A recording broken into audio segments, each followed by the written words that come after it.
Hi homies, Manny here from the School of Homeopathy. Hope you're doing good. Eugenie asked me if we had anything we could share with you guys, and so I've supplied a recording for you to enjoy, some teaching from the School of Homeopathy, a gift from us to you. If you're ever interested in studying homeopathy, check out our website.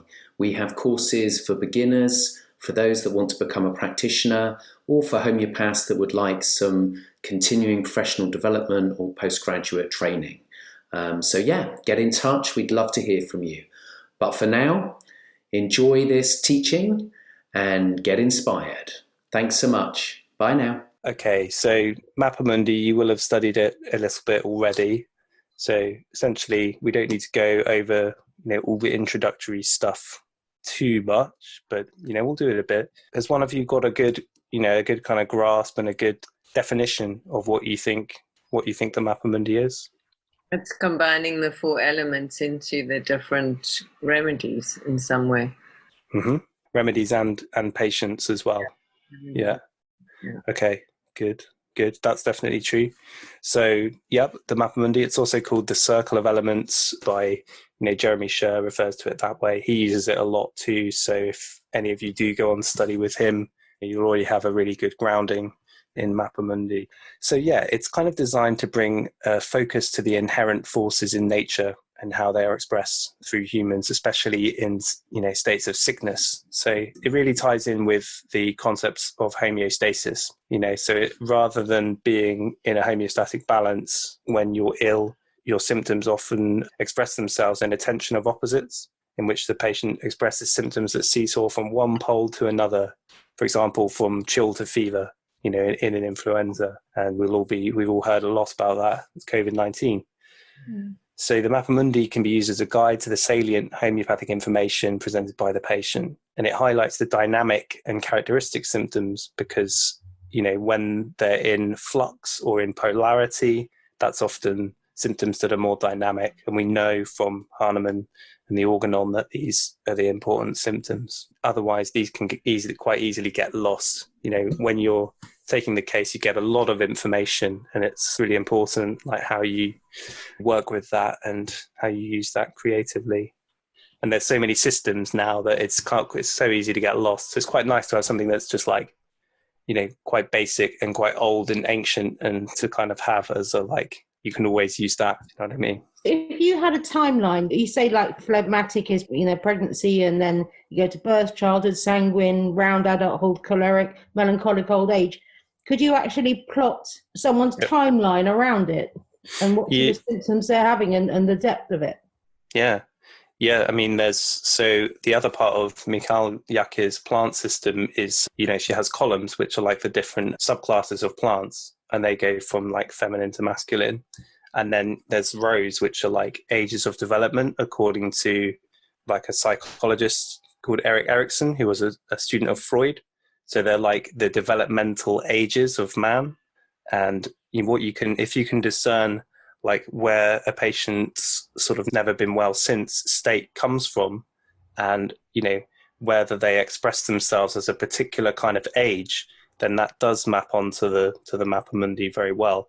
The phlegmatic temperament, as you said, relates to infancy or even womb-like states where you don't really have a vessel of your own, and it's very easy to be drawn to the other side, the choleric archetype, who provides structure and firmness because you're lacking in those qualities yourself. So absolutely, and we will come to that. So that is a really useful way to use it, and it links into the plant maps, and it also links into the mineral maps and the animal maps when you look at Mahesh Gandhi's work. So he's someone who's heavily influenced by Michal Jakir. He uses the four temperaments and elements in all of his maps, and he's sort of the next big thing really at the moment. So we're moving into a phase of homeopathy where all of the Mappa Mundi principles are kind of coming back into fashion, which makes it very interesting. So the tension of opposites is an important part of case taking and analysis, and you'll hear Karen talking about it a lot when you work with her and when you see her case analyses.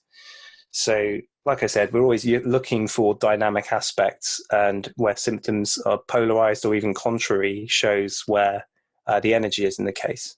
So like take calcarb or mollusks as a family. They, on the one hand, the animal has a shell in which they can feel, on the one hand, safe, cozy, and protected. And then on the other hand, they can feel trapped, suffocated, and closed off. So the shell is like the constant in that, and it can be expressed from one pole to the other. So Mappa Mundi is a model, and this is like a little, some of this presentation was Misha and Manny made it. So I'm going to skip through these introductory bits, but it gives a nice little history and sort of a little introduction to different maps and different models. So the first, start with the number 1, and that represents oneness, holism, and totality and unity. And if you're in that kind of state, then you're probably not going to need a homeopathic consultation. And then when we go to 2, the first map that comes to mind is the yin-yang, which we all know so well. So we have written there the split, yin and yang, polarities, primary and secondary action. So we can sort of go back to the organon where Hahnemann talks about primary and secondary action. He gives an example of like a hand placed into ice cold water first becomes very cold, and then as you bring it out, it becomes very, very hot and much hotter than the other hand as a kind of secondary action. And then models of 3, we have like the Vitolkas model of mental, emotional, and physical, which is really derived from the Kentian hierarchy, where mentals and generals have sort of primacy in the case analysis over particulars. And then we've got the 3 miasms of Hahnemann, the Sora, psychosis, and syphilis. And then in astrology, you have 3 sort of types. You have cardinal, fixed, and mutable types. So the cardinal types are Aries, Libra, Cancer, and Capricorn. The fixed types are Leo, Aquarius, Scorpio, and Taurus.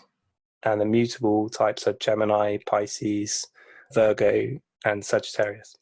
So they all kind of share qualities. Like cardinal types they're the ones who get the projects started. They have the kind of spark of energy. Think of Aries, which starts the zodiac.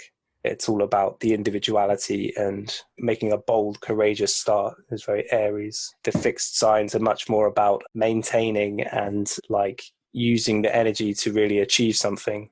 And the mutable signs are more about changing the energy, making it, transforming it in some way. So accepting that things always change, that they never last. And each has a kind of positive and negative quality associated with it. So models of 4, we have the 4 elements and 4 temperaments, and of course the 4 seasons, which map onto the Mappa Mundi, and the 4 directions. Models of 5 is like Chinese medicine. They have 5 elements there. So instead of having air, you have fire, earth, metal, wood, and water. So 3 of them are the same. Instead of having air, you have wood and metal. That also corresponds with the pentatonic scale in music. Models of 6. Models of 7, you've got Sankaran's 7 levels, the 7 rows on the periodic table, 7 deadly sins, the diatonic musical scale, the chakras. So 7 you can see is a bit of a magic number, and going through various types of culture. Then we get to 8, which is, of course, the full Mappa Mundi circle. So when it was originally being used and being conceived by the ancient Greeks, and even probably before them, because they borrowed a lot from the older cultures, you had the 4 temperaments, really, the choleric, sanguine, melancholic, and phlegmatic. And in astrology, they used the 4 elements. And at some point, I think it was Joseph Reeve, a homeopath. I think he's still around, but he's gone very, very quiet. He had the genius to sort of put the 2 together and to see like the sanguine as a combination of fire and water, to see the choleric as a combination of fire and earth, etc., and to superimpose one map upon the other. And he was the person who taught Misha, John de Monte, was a follower of Joseph Reeve. So he sort of brought it back to homeopathy. And this is the, I've forgotten what this map's called now. Do any of you know the name of it?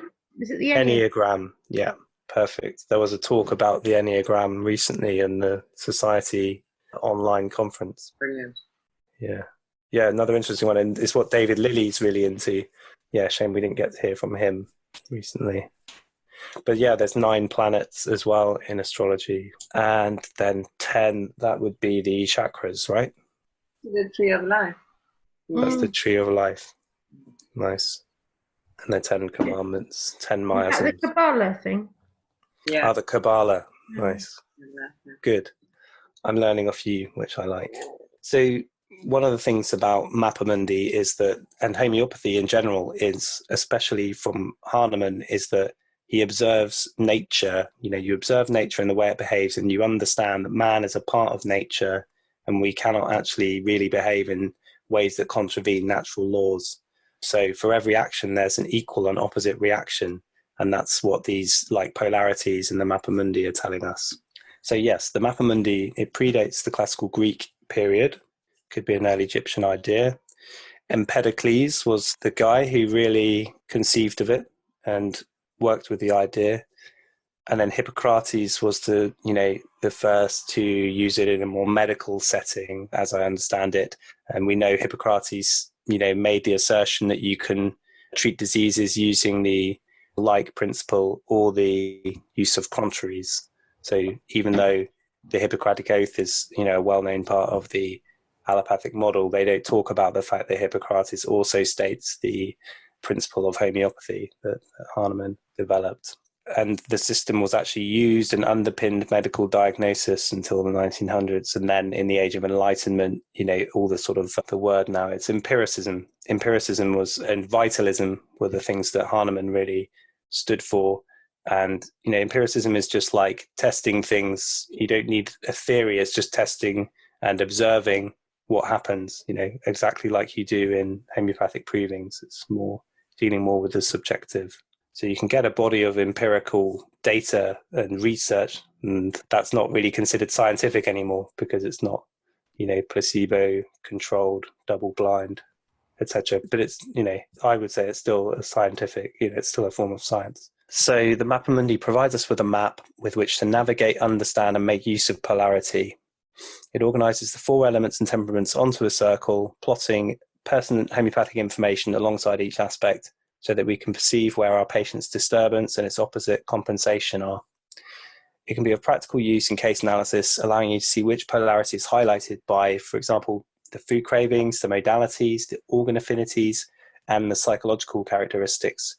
So you can use it in a vast number of cases. Some people only give you symptoms and they don't go into their inner state, whereas other people don't give you any physical symptoms, and it's all about their mental emotional state and their response to the world, and it's all about the words and the language that they use. So it's got quite an overarching application. It can also help to differentiate remedies that all seem to cover the case symptomatically. When you repertorize and you put in 6 rubrics that really cover the core themes of the case, and you get 10 remedies to differentiate, you can use the Mappa Mundi then to, as long as have a sense of the dynamics of each remedy, you can go through and say, okay, well, Natrium Mur certainly has an earth-water dynamic. The grief and the emotions and the kidney and bladder affinity go with water, and then the earth, the dryness that they can get. And it's also kind of comes down into the melancholic realm with the emaciation that you might get from it. And then, the opposite is really the sanguine, and they don't really express that side very much. They're more rooted in the melancholic side, and whether they go more watery or more earthy probably depends on where they are in the cycle of their Natrium Mur state. Okay, so there's different ways into the Mappa Mundi. One way is to think about what it would feel like to be in that sort of natural environment and to kind of get a kind of feel for the energy there. And the other way is for me anyway, is to use astrology and the themes that you get from astrology, which I'll go into a lot more. So we've got lava, molten metal, the choleric types. What kind of remedies do you think of when you think of a choleric type? Nux vomica. Nux vomica. What about in the periodic table? What would you think? Mercurius. Mercurius has a choleric side for sure. Phosphorus. Cuprum, nice. What was the other one? Phosphorus. Yeah, I'd say phosphorus is much more of a sanguine type, actually. So they do have some similarities, like they both have an affinity to the blood. And I suppose with they both have a hot component. And so you can think of them, things are quite interchangeable in the Mappa Mundi.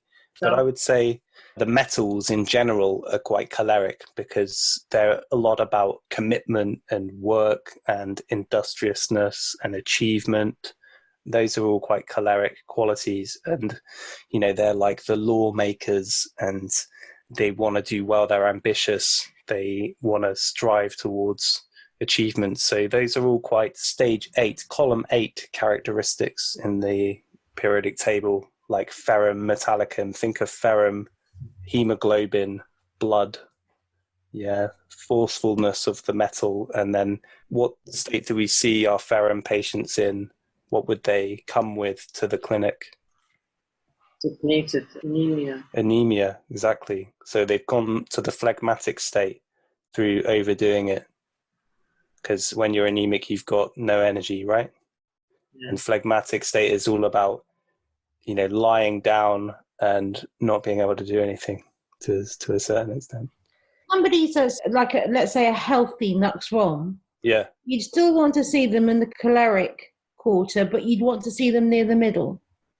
Yeah. I don't get how everyone's sort of on the outside and you bounce between one pole and another. Surely most people drift around somewhere in the middle, don't they? Yeah. Getting more extreme or less extreme and more centered and balanced. Yeah, when, let's say, right, you're a Nux vomica and you have a particular sensitivity. They're very sensitive people, actually. And, you have a week of work that's really full on. And then you go out and you go for a rich meal and you drink a lot. And then the next day, you're screwed. You've got the worst hangover, the worst headache. You can't get up, you can't move because everything's spinning around. Because you've pushed yourself and you've pushed your sensitivities, you've gone into a locked polarity, a locked kind of state. So actually they've done too much and then they've kind of locked down into a state which is probably more phlegmatic because they've overdone the choleric side. But if your Nux vomica has Nux vomica and is let's say that's all that's wrong with them, that is some nice and easy case, they have that and then they're better. Yeah. They will still be sort of a Nux vomica, but much more near the middle. So they're sort of, is that right? Or Yes, they'll be in balance. In balance. So which is, you can perceive that as being in the middle for sure. They've got everyone has, and there's a nice thing about using a birth chart. You can see that most people have a balance of the different elements in their chart. Whereas some people will have a real skewing towards one element, and that might mean that they are in sort of less balance potentially, and they're more likely to go into imbalanced states then. So if somebody's got like majority fire and then water and they have no earth. Yeah, that would mean that it could mean quite simply that they, have quite a sanguine disposition because it's a combination of fire and water. Not having earth? Not having earth is like a lack of grounding, a lack of routine, a lack of support potentially, less structure.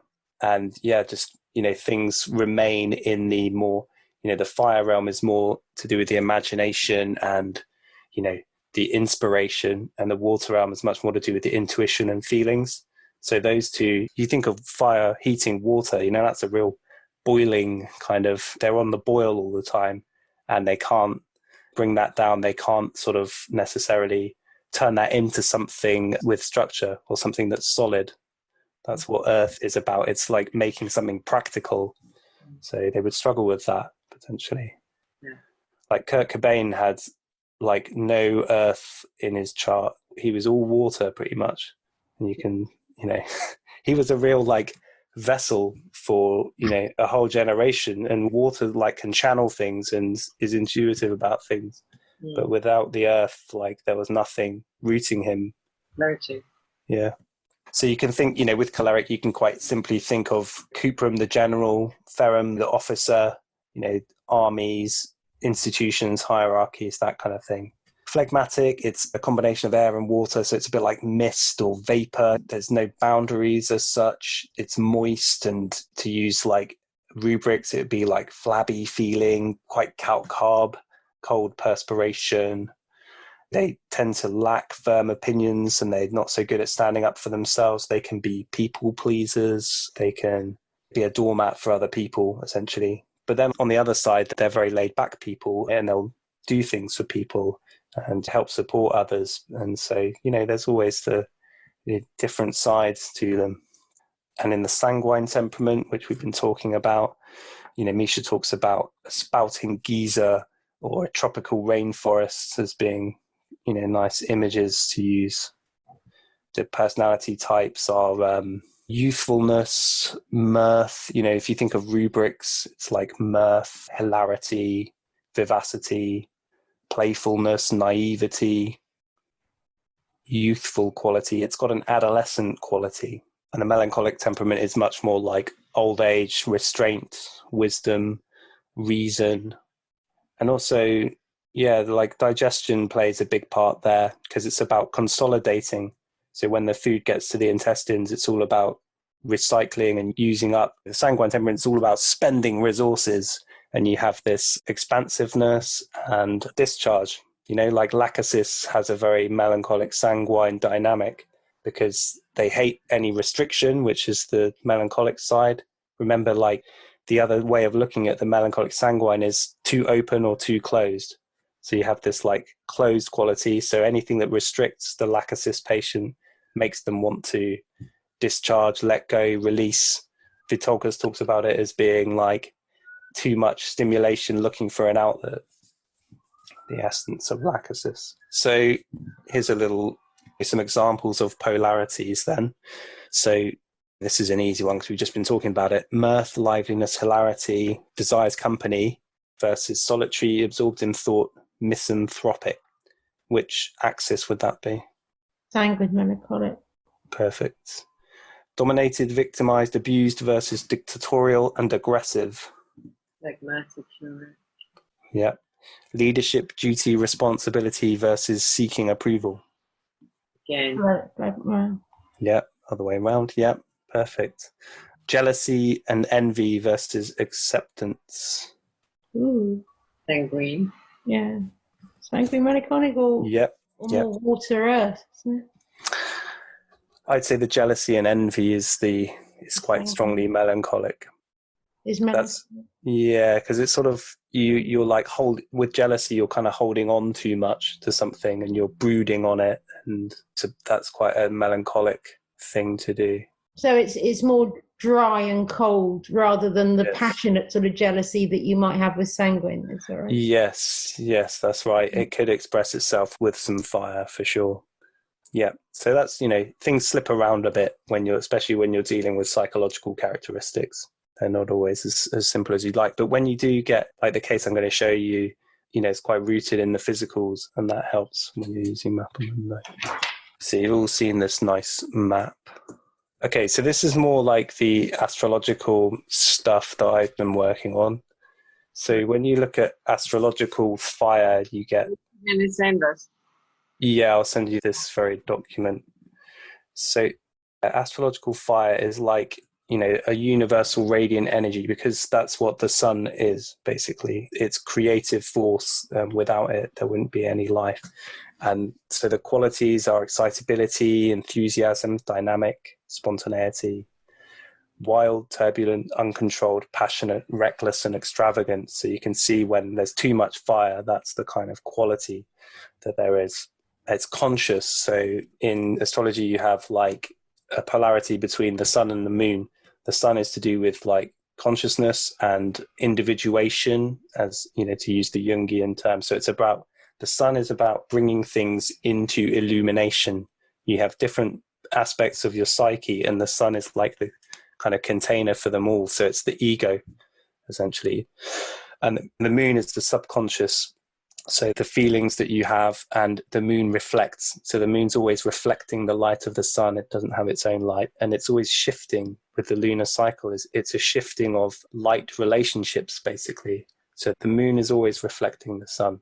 So the qualities of the moon are of self-reflection, changeability, and it's more to do with your inner soul than your outer ego. So you can see when there's too much fire and it goes to negative expression, it's self-centeredness, pride, too much ego. There's a need to use energy, which can lead to burnout. If someone's got too much fire and nothing grounding it, then they have a tendency to do that, to get into burned out states. Too much enthusiasm, very vigorous, impulsive, unrestrained, overconfident, overpowering. It can cause destruction. So you see what I've done as well. I don't know whether you've been introduced to Peter Fraser's books yet, but he has a book which is about using realms. Yeah, using realms in homeopathy. Nice small book, really cheap. It's in a set of different animal families and various philosophy books. So he has the realm of the sky, the realm of the earth, of the underworld, and of the sea. So you can quite easily fit those onto the Mappa Mundi, which is what I've done. So fire goes with the sky realm. This is where it can get a bit confusing because you think of air as being sky. But basically, the heavens are in the sky, and the heavenly realm is very much represented by fire. You can see the importance of fire in our own cultural evolution. Like our first religions were sun worshippers. There is no life without the sun. And it was probably the thing that sparked the kind of cognitive revolution that allowed us to become human as well. There's an interesting book that talks about how our brains enlarged because we were able to use fire, and that allowed us to cook food. And then we got a lot more nutrition from cooked food, or certainly a lot more energy from the food than eating it raw. And so, yeah, it's certainly one of the things that sets us apart from all the other intelligent animals out there. I wonder why they say then for other carnivores, then it's got to be raw meat diet is the best. If you're saying that for humans, actually cooked meat was a major leap forward. It's weird, isn't it? Yeah, I think it was. So basically what the book that I read was talking about the fire and the central place that it has in the tribal communities. And it was talking about how the hearth is sacred. Like in those communities, it's kind of acceptable to have different sexual partners, but you can't invite someone else back to your hearth. That's the absolutely fundamental to the family. And when we had fire, you could spend all day, the men could spend all day out hunting and not bring back anything, and you could still have a nutritious cooked roots for your meal. Whereas if you couldn't cook the roots, then you'd just be sat there all day eating, stuff that doesn't really give you the calories that you need. It's the calories that you get a lot more from when you cook the food, because you kind of start off that process of breaking it down. That's this guy's theory anyway. It's an interesting book. It's called Catching Fire. Gentler on the stomach. Cooked food. Yeah. So yeah, it's, when you look at the, basically I'd encourage you to just look over and over the different qualities of each aspect and temperament, so they become ingrained in you. So straight away that fire element has to do with sex, libido, and love, and the heart. So when you get down to here, you look at the astrological signs. So Leo, this is all from medical astrology textbooks, by the way. So Leo is to do with this area, the heart. So angina, locomotor ataxia, hyperemia, these are all diseases that affect, that are under the rule of Leo. And Leo goes up here in the sort of radiant energy. It's ruled by the sun. They have pride and enthusiasm, etc. The affinities of the sun are the vital fluid, so the actual energy itself, distribution of heat. The spleen kind of goes across to the sanguine temperament, but I've kept it there just to be sort of transparent about it. And then Uranus goes here because it's a combination of fire and sky. And Uranus is very much to do with electricity and the electrical side of fire. So it's spasmodic, electric, explosive. And you'll see from here the central nervous system. So the affinities, this is from Misha's work, the brain, heart, arterial circulation, nervous system, eyes and vision. So when there's convulsions and things affecting the nervous system, that's usually fire air. And it also has an affinity to the brain via Aries. Aries is like fire, but it's also the head. And you can see here that the affinities of fire are the brain. So you can think of meningitis. It's like inflammation of the meninges. That's very much in the fire realm. And high blood pressure because it affects everything. Yeah, and heart disease. You'd be looking at something with a strong fire component. Do you use all the signs? Because I see Sagittarius isn't here. Would you? Sagittarius, I put in the sanguine temperament. So this is a map that I've put online, and actually I'll probably just use this from now on because it's easier. But if I click over now to the sanguine thing, and I can give you the link to this. That's good. Oh, there we go. So this is the sanguine temperament, and we're kind of skipping around now, but that's okay. So you can see the qualities that you know pretty well by now. And, it's good to remember it as being open, expanding. And that's why Jupiter goes there, because Jupiter in the chart is all about expansion. It's the biggest planet. It's all about where you have, good fortune, benevolence, and you have an outlook on life which sees promise, which sees adventure, which sees opportunity. And that's why it's kind of contrasting to Saturn, which goes in the melancholic temperament, the opposite, because Saturn's all about seeing the restriction, denying yourself, having to work to a structure, self-criticism. So they're opposites in that sense. So the affinities are quite similar. It's the blood, the heart and arteries, but also the skeletal muscles and the spleen. When you look at Jupiter in astrology, you can see that it rules arterial circulation, which is great because that's very similar. And it has some other, it rules over other things in the body too, including the liver. And Sagittarius in the body. So in medical astrology, each planet rules over physiological processes, and each sign rules over like anatomical areas. So Sagittarius rules the hips and thighs. What book would you recommend for medical astrology? A good question. I would recommend going on a course by Gabriel Blas. He's the guy who taught me most of the medical astrology stuff. So yeah, I'll go back into his notes and see the books that he recommends. And if you remind me, I can let you know. So the other planet associated with the sanguine temperament is Venus. So Venus in astrology rules the throat, kidneys, also the venous circulation and homeostasis. So there's, the side, this kind of Venusian side to the sanguine temperament is the sort of, in a way, the extroverted quality, because it's all about relationship and it's all about harmonizing with others. And, like the sanguine types love to have company. They want to be, they're open and outward and they want to have company, whereas the melancholic side is much more, they want solitude and they revert to that. So Venus is about cooperation, compromise, giving, beauty, love, comparison, how we make ourselves and others happy. It's about pleasure, sharing, socializing, expressing affection, seduction, attraction, balance, harmony. If you think of Aphrodite, it's sexual lust, flirtatiousness, whereas Jupiter is more the kind of expansiveness, the optimism, the freedom, that side of the sanguine temperament. And if I scroll down a bit, you'll see in this document I've assigned the different temperaments and elements to rubrics in the repertory too. So that's also another good way to learn, and eventually there'll be hopefully an update to synthesis that includes these additions. So when you repertorize, you'll be able to see the different elements or temperaments coming through.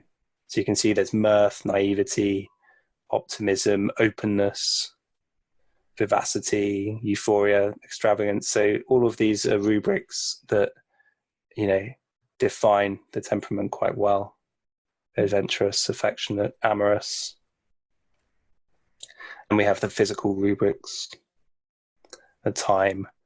Remember, it's the hemorrhagic type. So if you've got people where there's hemorrhage, so like phosphorus, another reason why it's sanguine is because there's a lot of hemorrhage in the remedy.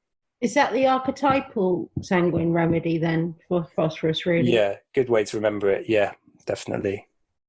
They open and extroverted. They want to make lots of friends, and they're too diffuse. And when they're kind of burnt out, they want to go to the desert island and be on their own. So they go to the melancholic side eventually. Hyacinthus is also has a sanguine side to it, with the kind of overt sexuality. That side, you can kind of see the sexuality as being fire or sanguine, I think. Okay, and then you can use the back key to go back to the main map. Hopefully that works. Yep. Okay, so we're kind of dealing with the upper hemisphere here of the hot remedies. So you can think of them as like all three being hot and these three being chilly. You can see these as being like more conscious at the top and these as being more subconscious. If I click in the middle, it'll take you to my maps, and probably should have started with this one when we were talking about astrology. So you can see all the placements that I've made of the different planets. So Mars, obviously, you can see the association of Mars with the choleric temperament, given that what we talked about with iron in the blood and the hemoglobin and the soldier and the military side. All of that is there, and achievement. So you can see Jupiter is the main planet with sanguine because it's all openness and expanding. Venus is also there, but Venus comes down into the water element too, because Venus and Libra rule the female sexual organs and the kidneys, and they're very much to do with water. And Venus is quite interesting and in the body because it's a lot to do with balance, which means homeostasis.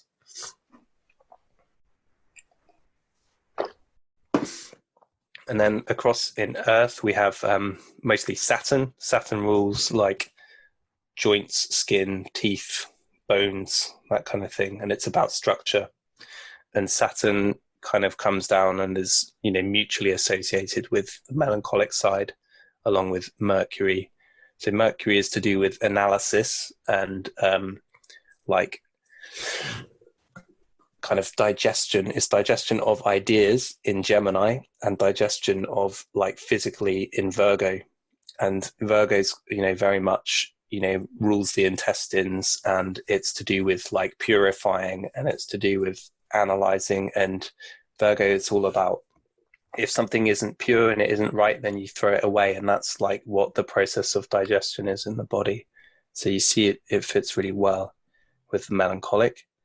Then Mercury comes down into the air realm through Gemini, where it's much more about communication, dispersal of ideas. And also Geminis, they have, they're sort of known as the twins. And so there's the shadow side to Gemini as well. So you have on the one side, the chatty, communicative Gemini, but they're known to have this shadow side as well, which fits well with the air element. And I like to put air/underworld because all of the nasty, bad shit happens in the air realm in Mappa Mundi. So I like to call that the underworld. And that's Pluto's influence. So Pluto is the lord, the lord of Hades, the underworld. And it's all to do with unconscious power and intensity. And, to a certain extent, there's conspiracy or scheming there, especially if it's an unconscious Pluto energy. And Neptune is assigned to the phlegmatic temperament because it's a lot about lacking boundaries. And on the one hand, there's a kind of idealism to Neptune. They would go out of their way to help others, and that can lead to just being sort of taken for granted. And then, of course, the moon is mostly associated with water.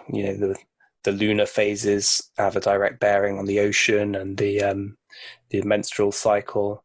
And the moon is very much to do with nutrition. It's, it rules the stomach through Cancer, and also the mammae, the breasts, and that sort of the connection to the mother archetype is very much from the moon. So you can see I've put some ages on here as well. So the womb, a kind of womb state here. And we've got feminine up here and mother. Right-brained or intuitive over here. Extrovert at the top. So the upper hemisphere, if you like, is the extroverted personality type. And down here is the introverted type. And so the air underworld is the unconscious or shadow side. It's where you're most uncompensated. You see all the fears through. So a lot of the Solanaceae remedies have a really strong air underworld component to them, like stramonium especially is one of the biggest. And over here is more left-brained, logical, scientific, like structure, like achievement and ambition. You've got the masculine side, and the father here, it's more about the wisdom and restraint as opposed to the sort of intuitive and artistic and sociable. Yeah. All making sense? Yeah. Any questions? All good? Cool. This is another map where I just sort of wanted to simplify things and show that, like basically in astrology, you don't only have oppositions. And the way we've been taught Mappa Mundi so far, it's always like a polarity between choleric and phlegmatic or fire and air. But I think there can also be like right-angled relationships. Like ask that about 6,000 squared, but I think yeah, so I think so. Basically, I think in the chart, where you get the most energy or tension is in the squares and the oppositions. Sextiles and trines are quite sort of smooth, and they're often to do with compatible elements, whereas squares are like incompatible elements. There's a 90-degree angle. That's the 90-degree angle. So, and that's that. So they basically, I mentioned cardinal, fixed, mutable. Squares happen within each one of those. So you can have a cardinal square, a fixed square, or a mutable square. So squares in the Mappa Mundi are between melancholic and phlegmatic, or phlegmatic and sanguine. So personally, the way that I work with it is not to always think of them as in opposition, but sometimes to think, okay, this person is basically melancholic and phlegmatic, and that's where they are, and they're sort of, hovering around between those two. I didn't know anything about astrology really, but are you saying that the birth chart shows you not just their characteristics, temperament, etc.? Is that where they are in life and they've got to make the most of it, or is that their starting point and they should be moving and transforming and moving elsewhere? Mm-hmm. I think of it as like a blueprint. It's like a snapshot of how things were when you were born. And so it's a little bit like your DNA. And then you've got epigenetics, which is how you express your DNA. And that's obviously changes according to your journey. And absolutely it changes because the planet's always moving. So you can look at the transits that are happening. So that's how the sky now relates to how it was when you were born.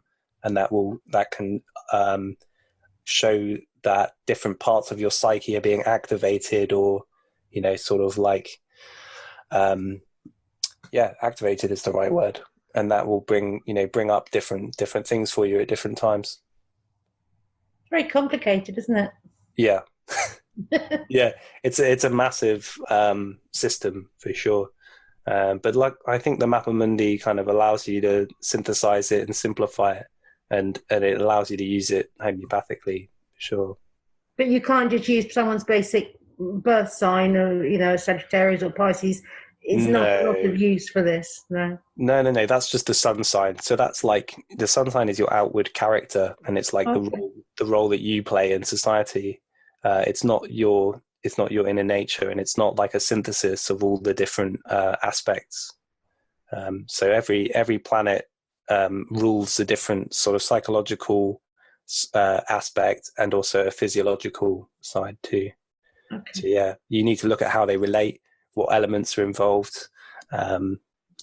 Mostly, but how the planets relate to each other is really key, and that's where you get oppositions or squares. Okay. So don't worry too much about that. You don't need to use a birth chart to use the Mappa Mundi, not at all. So this is, I'll give you this website and you can just use it whenever you want, have it open when you're doing cases. You can look up these words, if there's particular words a person's using or themes coming out in their case, you can map them onto this. I'm planning to build a search engine in Radar Opus that allows you to just put in words and it will show you which Mappa Mundi element or temperament or group come through with that based on these words and all the physicals and everything. Are you going to release this as a little app in its own right? Well, this is already released on just via a URL, but yeah, it'll be accessible in Radar Opus too. Yeah, but no, this is all open for anyone to use, just like this. So this is just an idea. You were talking about how do other kingdoms and other models fit with Mappa Mundi. So this is my idea. It's kind of like, I can't really go into the whys and wherefores too much, but it goes beyond the scope of today a little bit. But maybe in another lesson we can talk about it. I've actually got a book on animal families that's going to be published, which is exciting. So yeah, maybe in a year it'll come out, and yeah, it'll explain it a lot more. Yeah, so why don't we probably need to start thinking about going into a case, don't we? Yeah. Yeah. How long have I got left?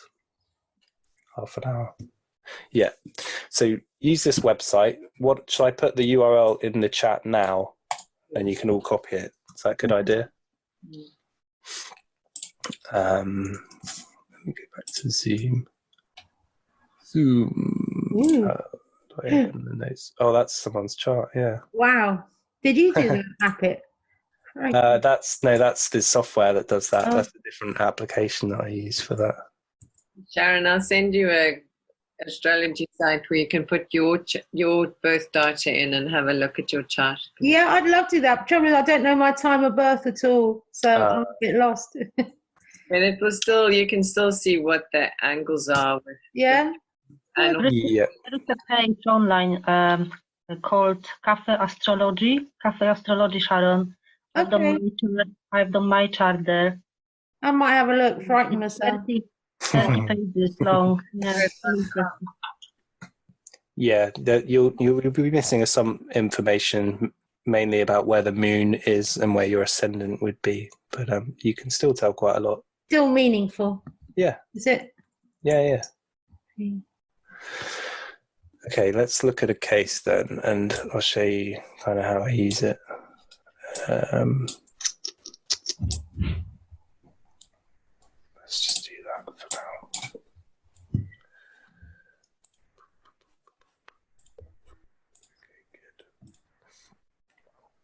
now. Okay, this is someone who actually, let me show you her questionnaire first. Yeah. So I was going to say, do any of you use a questionnaire? But you're not quite there yet, are you? This is based on Rajan Sankaran's questionnaire, and it's absolutely massive. But some people don't fill it in at all. Some people do go to, give you a lot of information. So, and this you do before you see them. Yep. Okay, so this is what they're coming with. IBS, essentially. Let me hide that. There we go. Yeah, so even as back as 7 or 8, they've been constipated and they've got IBS. So if I just show you quickly here, if I go to melancholic, you can see it's like black bile, liver, colon, constipation, atrophy. When you look at the, I was saying how Virgo really fits melancholic. These are all the qualities of Virgo, all the parts of the body that are affected. So malnutrition, dysentery, colic, constipation, tapeworm, abdominal, large and small intestine. So it totally rules the melancholic temperament there. So we already know that based on the chief complaint that she's had since 7 or 8, that there's probably going to be a melancholic aspect to this. There's colitis. There's also Crohn's, which is an autoimmune disease, and colitis. And so it's all in the digestive area that's being affected. Shyness, which we know is mostly belongs to which temperament? It's a phlegmatic, isn't it? Yeah, yeah. And weirdly, they joined the army. Okay. So that's the the opposite, the choleric side. But we won't know what the exact kind of.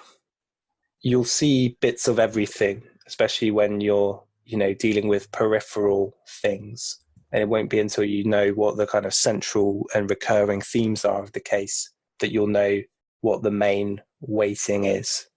So don't worry if you see lots of different elements and temperaments coming through. You laughing at the diagram? Just where the X is, it just made me laugh. Yeah, she's done it really really well. Yeah. So the chief complaint is IBS, and also the modality is being on my own makes me feel better. So which temperament would that be? Melancholic. Melancholic again. Yep. Perfect. So we know that it's physical and at the the level of the modality as well. So I'll just show you, I've kind of highlighted the bits that were important, I think. Yeah, dislikes consolation and sympathy, another melancholic aspect. You've highlighted something about the jaw clicking there. Was that a particularly characteristic thing? I don't know why I've highlighted that, actually. Okay. Yeah, it doesn't seem very important now. Listening to others talk, that's, again, quite a phlegmatic quality. They want to support other people mostly. They don't sort of naturally take the limelight. You saw them they're in the introvert half of the map, yeah? Like being alone, feel peaceful, and like I have no responsibilities. So no responsibilities is quite interesting, because what kind of age would you say no responsibilities is? Older. Oh, yeah. Or actually, teenager. Yeah, could be teenager or even younger. But it's if someone's got an older, like inner age of development, they're going to like responsibility usually and take it on and be a bit more extroverted. Okay, there's a faintness, and lying down makes it better. So which temperament? Sanguine, is it? No, I don't know. That'd be phlegmatic. That's phlegmatic. Sanguine is quite energetic, extrovert. Phlegmatic is like, oh, I've got no energy. I just want to lie down and, relax. Bit like, when Nux Vomica has the delusion that someone's stolen his bed, because the bed is the place where you naturally lie down and get your rest, which is the phlegmatic. Phlegmatics want repose and tranquility rather than action and, all of that industriousness. So there's a bit of the air element here with the acidity and the sourness. The dry sensation. Atrophied tonsils. So what's atrophy come under? Melancholic? Melancholic, yep. Exactly. Nails are going brittle. Where would you put brittle? Earth, yep. Great, cool. Well, this is a perfectly good way of working, and you're already doing it with Mappa Mundi. So I guess the next, maybe the next thing you're thinking is, how do I, make Earth into something a bit more? Well, if we go to Earth, actually that's the Misha's one. If you go to Earth over here, you get my one, and it's got a bit on the astrology and the rulerships, and it's got repertory stuff, and then it's also got remedies and families there. So like row 4, metals, bryonia. It's a bit, it's a bit of an early stage. It's not complete yet, but it gives some ideas of different families and remedies that fit there. Why is it Earth and not melancholic then? Why aren't you looking at melancholic for remedies for Earth? I was just showing we mentioned brittle, and so I just went through that. Sorry. No, it's much more of a melancholic case. So I don't think I've really got long enough to go through the whole case. But what I'll do is I'll show you how I work with the patient file in Radar Episode. So I type all my notes, and that, especially when you're using Zoom, that works well. And you can see over here, I've this column on the right allows you to add your own tags. So I've added my own Mappa Mundi ones. And when someone says something that I think that's phlegmatic, I can mark it up as phlegmatic. So this is talking about her husband. He poo-pooed what I did. His life more important than mine. So it's a yielding kind of state, allowing someone else, or you don't necessarily say allowing, but the dynamic was the partner was more important. So that's quite phlegmatic. So she was the one at home, and he was the one out there being more extroverted. So what I can do is right click on my patient file, and I can limit to all of the things I've marked as phlegmatic, and then that's all I see. So I like listening to people in my work. As a friend, people, they offload to me. So that's a really phlegmatic quality, to be the person who others offload to. And you sort of get that, they're yielding, they're tranquil, they're laid back, they are introverted, and so for others to tell them what's going on, and see how that works, how that fits.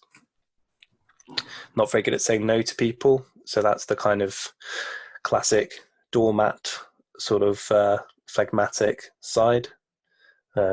It's a real simplification, but it's an easy way to remember it, with something like doormat, or So how do you decide which is the dominant pole, or whatever? You kind of just you can see already that there's loads of sentences here where I thought phlegmatic fitted, and so you don't physically map it onto the circle and just see. No. What I would probably do is make a mind map and put the position of the different statements, where they belong on the Mappa Mundi. So I would open up Simple Mind. I don't think I did it for her, but that's a different case. Is this on mine? Is this on Radar? No, this is a program called Simple Mind. So I could take maybe, so the other thing I can do is sort according to intensity.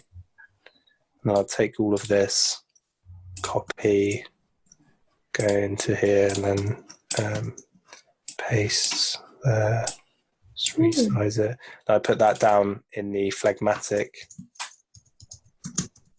quadrant, because I know it's there. And then I can then go on and put in the other aspects. And this is doing it very quickly. Normally I'd probably make several bubbles and organize them a bit more. That's nice, isn't it? It's very visual. You can see it immediately. Is that a program you can get? Anyone can get it? Yeah, it's real cheap. It's like 20 quid or something. You just search Google for Simple Mind. I think Victoria uses it. I use MindNote, but it's very similar. Oh yeah, that's great. Let me hide that again. So Simple Mind should come up first. There it is. That's it. You can get a free version of it. Okay, brilliant. Thank you. That's all right. Yeah, super useful. So you've got here, independence kicks in, so that's not very phlegmatic, but feeling vulnerable and needy, vulnerable and needy, that's very phlegmatic. Don't want to confirm that by avoiding people. Embarrassing, I'd say, is also quite phlegmatic. It's like, basically calc carb is a very good archetype for the phlegmatic temperament, and so stage 2 of the periodic table, as a kind of general rule, suffers from being observed and embarrassed and ridiculed. So I would say those are all part of the phlegmatic temperament. Naivety, I would say,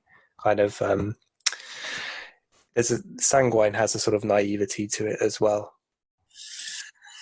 And you can see that sanguine and phlegmatic both share water, just one is hot and one is cold. So you can always think of it that way. Helplessness is also very phlegmatic. Okay, so we know already that in this case, from the physicals, there's the melancholic side, and from the mentals, there's the phlegmatic side. But let's have a look at the melancholic statements. There's not so many here, but she says, my default is withdrawal, and I don't answer text messages, so solitude, melancholic.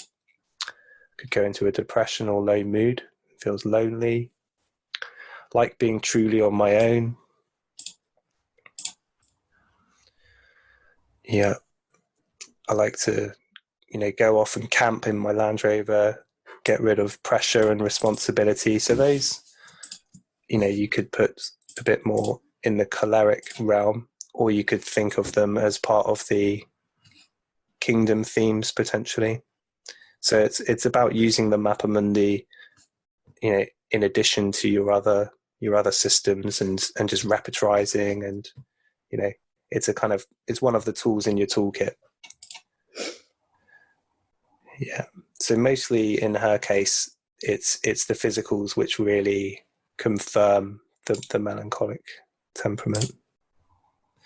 So when I show you one of the maps that I made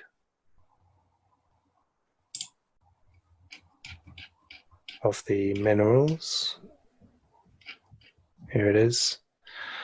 I've put the lanthanides in the melancholic because the lanthanides are a lot about self-analysis and inward-looking nature, mastery of the self, also service to others because they're often like therapists, freedom from tradition, philosophy of health, a wounded healer. These are some of the themes that I associate with the lanthanides. I put Chiron and also Mercury and Saturn rule the melancholic. So if I open Jan Scholten's book on the lanthanides and then navigate to the, you see here, it's indicated in Crohn's disease and ulcerative colitis and autoimmune diseases. And it's interesting because, I'm sure where he went with this was that lanthanides are about autonomy and about wanting your independence and not wanting to be observed or sort of interrupted. So that's where this kind of theme of autoimmunity comes from.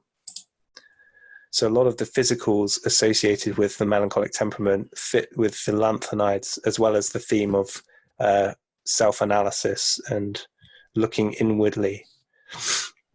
Okay, so I sort of thought to myself that there's some qualities of a lanthanide in this person. She's a homeopath as well. She overanalyzes. She spends a lot of time by herself. So this is just giving you a bit of an insight into my thought process. We can also look at things which I thought were quite mineral. So limit to the mineral statements. So when she's at capacity, I slightly ignore things. My world trank, why did I allow that to happen? So she puts it back onto herself. I'll be hard on myself. It must be me. Why not care about me? Through the whole consultation, she mostly talked about, referring it back to herself and her inner weakness, which we know is, from Rajan's work, that it's a lot about looking at the fault within themselves. Is a very mineral thing. And they want to, they have trouble forming a bond, and without a bond, they don't feel stable. So in this case, the patient is a widow. Husband died 4 years ago, and relationships are not easy at all. Okay, so that all kind of goes towards the mineral, and they're very self-referential in the way they talk about their problems. So if we look to Let me just see. I can show you on here.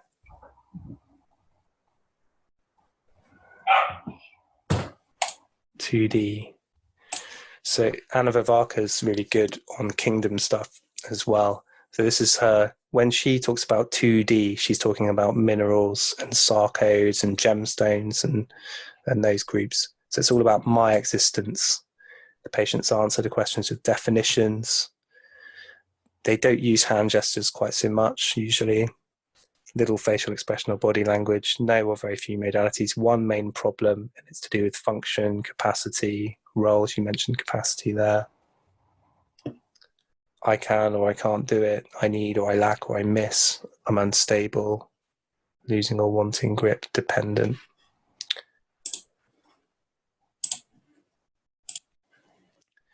Okay, so we're kind of moving into a kind of understanding here of this patient as being, on the one hand, quite melancholic, which we could associate especially with her pathology, the lanthanides, and also, quite a phlegmatic nature too, which I was saying fits with stage 2 and calc carb and the mollusks. So if we go back to my map, you can see that phlegmatic fits with stage 3, water with stage 2. I mean, this is my figuring out on it. It's certainly not set in stone. It's just an idea.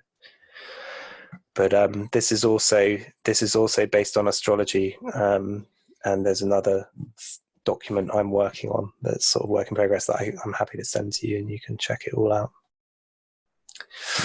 Okay. You all with me so far? Any questions? Yeah. At what point All you good. actually repertorize at all? Or you don't bother? Yeah. No, I repertorized it. Absolutely. So when it comes to repertorizing, let me just see if I can show you on here. So ridicule was seriously important, and the feeling of being observed, embarrassed, humiliated. What remedy does it sound like? Yeah. Yeah. Yeah. Okay. That's fine. Burrito carb, did you say? Yeah. Yeah. Nice one. Yeah. Okay. So those were really important things, and when I repertorize, when a case like this, I do quite a thematic repertorization. So I use Scher's Q repertory, or I combine a lot of rubrics, or I use my own repertory that I've made, which is going to be released very soon, actually. Mm-hmm. So that's a Mappa Mundi one I'm working on. It's not quite ready, but this one is my thematic repertory. Yeah. So it's like Q rep, basically. So one of the ones I used in this case was forsaken, alone, and dependent. Dependency was, quite a big part of the case there. So it's like a combination rubric of all of these into one broad theme, so which makes it, a big rubric, and it means you're more likely to get the right remedy in there. That's the basic idea. So that's the kind of repertorization I did. Low self-esteem is a rubric in QREP that I combined with mine. Feeling of being laughed at, like her family all, teased and laughed and humiliated her. There's a need for guidance or support. I think that was, she sort of just fell into going into the army. It just sort of happened to her. The dream of being observed and a real fear of being observed that would aggravate all of the physical symptoms. Yeah, so you can see burrito carb coming up there straight away. And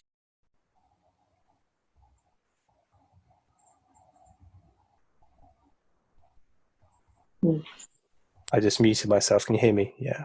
Mm. Yeah. I always forget that the key commands change when you're in Zoom. Burrito carb, it's in the gold series. So there's a lot of gold series is about responsibility and power and, sort of control. And, those themes aren't there in her. So I sort of I looked through all of these remedies. So you can see, because I've used such big rubrics, I've got 35 that cover all of those themes. So when you work in this way, it helps if you have quite a lot of knowledge, both of like either of kingdoms or of like the materia medica and the essences. So, and it's about pattern recognition. Yeah. So I've got Burita Carb, stage 2, Pulsatilla, very phlegmatic, and also earth water. You can go through and do a bit of a, Mappa Mundi analysis. Lycopodium's also quite earth water axis, but it has quite fire and air as well because of the ego, and it's a very good like lung and respiratory remedy, so that puts it into the air realm. So you can go through doing that, but quite often I find that the remedies over this side that are less well known are the, often you'll find an interesting one, and Lanthanum metallicum comes through just on that repertorization, which is interesting in itself. So then I go to Jan's book and I'm going to look up Lanthanum. So it's about insecurity, hesitation.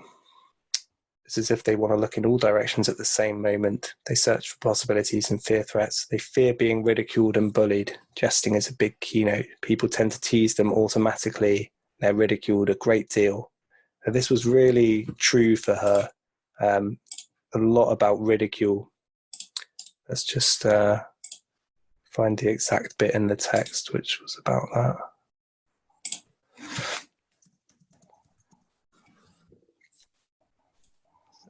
Yeah.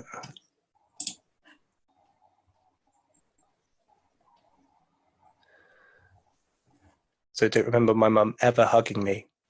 It was Dad who would brush my hair. She would ridicule me over being a daddy's girl. If Mum was about, I wouldn't get a hug. Brother and sister are not affectionate. She's very estranged from her family. So from an early age, I had a brick outhouse. I was so desperate for some space. I just wanted to be on my own. So that's, melancholic, and you can also see lanthanide qualities there for wanting space and autonomy. I was really naive, just went along with things, did a college course, recruitment video. So naivety, you can see here I've put also left side of the periodic table where one looks for support, one is more dependent, one looks for guidance. Yeah. So, all making sense? Happy? Yeah. So the other thing that I found when I was working with this case was that there was quite a strong muriaticum component there. And hopefully I can show you why. So when I showed you the map that I made for the periodic stages, I've put stage 17 and stage 3 as being phlegmatic, because stage 17, the halogens and the muriaticums, it's about selflessness, devotion, and sacrifice, martyring yourself, victim or victimized, lack of boundaries, surrender, rescuing. So those are all strong qualities. And what you get basically on the periodic table is, let me just see, you have the dependency and need for guidance on the left side, and then on the right side you have, need for independence and a need to sort of get away, because, when you think about a salt between a cation and an anion, so the left side and the right side, the left side's only got like one electron in its outer shell to contribute to the relationship, whereas the halogen's got 7. So the halogen's much more experienced, much more, it's got much more to offer, and so they tend to want to break away and get their independence from the kind of neediness of the other side, of the left-hand side. Maybe that makes sense. Have you done a lot of work on the periodic table yet, or is that going to happen in year 3? We've done some, yeah. but not loads. Yeah. Great. So let me just stop the screen share a minute. How do I do that? Oh, was I not sharing my screen? No, I was. Yeah. Hey, there you are.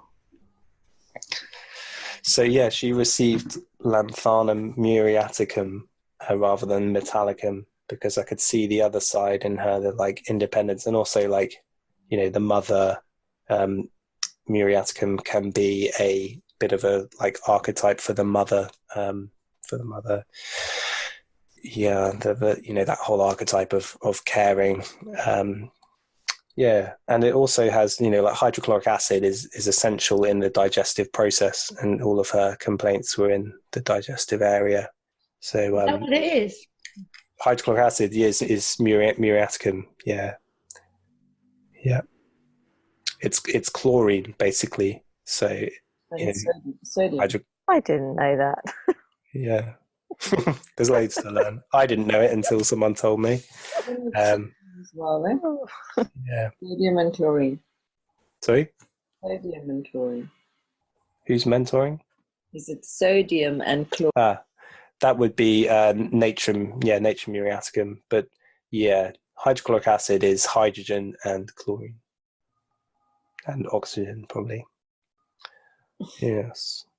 So yeah, she had LM4, which is roughly equivalent to 30C, because it's a chronic condition, autoimmune, Crohn's disease, pretty, you know, tricky to treat basically. So I wanted to, LMs give you longevity. You can take it every day or every other day. And because she's a homeopath, I said, take one dose and I trust you to take it when you need it.